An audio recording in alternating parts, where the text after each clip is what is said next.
Dobrodošli u ovogodišnji vlogmas. Odmah započinjem s adventskim vijencima koje sam zapravo jako teško složila, zato kaj mi se nije s ničim pasalo. U ovom prvom primjeru, u ovom srebrnom adventskom vijencu mi se recimo nisu pasale te jako male svječice s ovim velikim tanjurom, ali na kraju je dobro ispalo i na kraju mi se sve zapravo pasalo.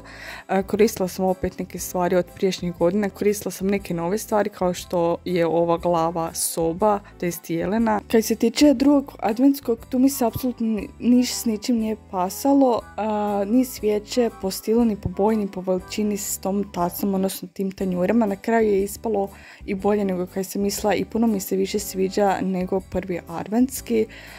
Koristila sam isto tak neke nove dekoracije, a neke sam od prijašnjih godina uzela. Falilo mi je u tom trenutku nešto crvenog, ali nisam se sjetila da zapravo od prijašnjih godina isto imam, to je od prošle godine, da imam male sitne crvene kuglice. U tom trenutku se nisam sjetila, tako da nisam ih ni stavila.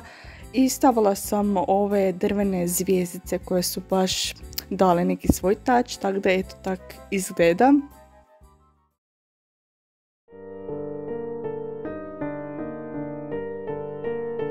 OFC radili smo i kolače, ali nisam to snimala u detalje jer doslovno su svake godine u vlogmasu kolači, kaj normalno jer svake godine radimo za vrijeme božićnog perioda.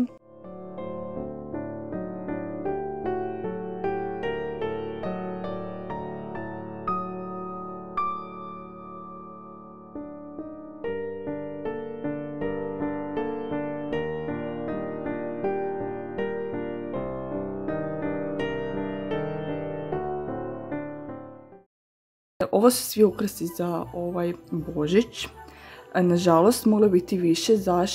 Zato kaj ovoga nisam sav glinamol iskoristila jer je toliko loš da se brzo se sušio. Mislim da je do kvalitete. Za sve te detalje sam koristila ovo kaj je zapravo za nokte, tako da mi je to dosta pomoglo i zapravo sam ga cijelo vrijeme koristila za spanje. Prije nego kad ih stavim na bord da vam pokažem, da zapravo vidite kako to izgleda.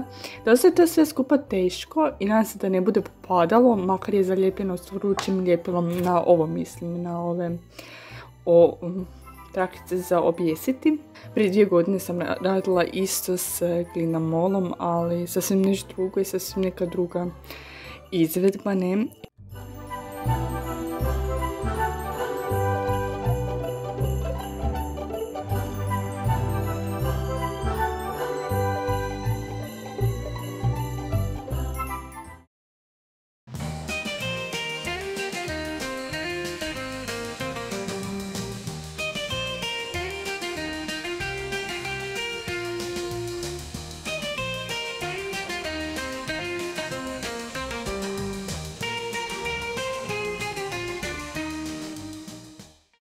Naručila sam 3 artikla sa Senseja, rano vidjeti.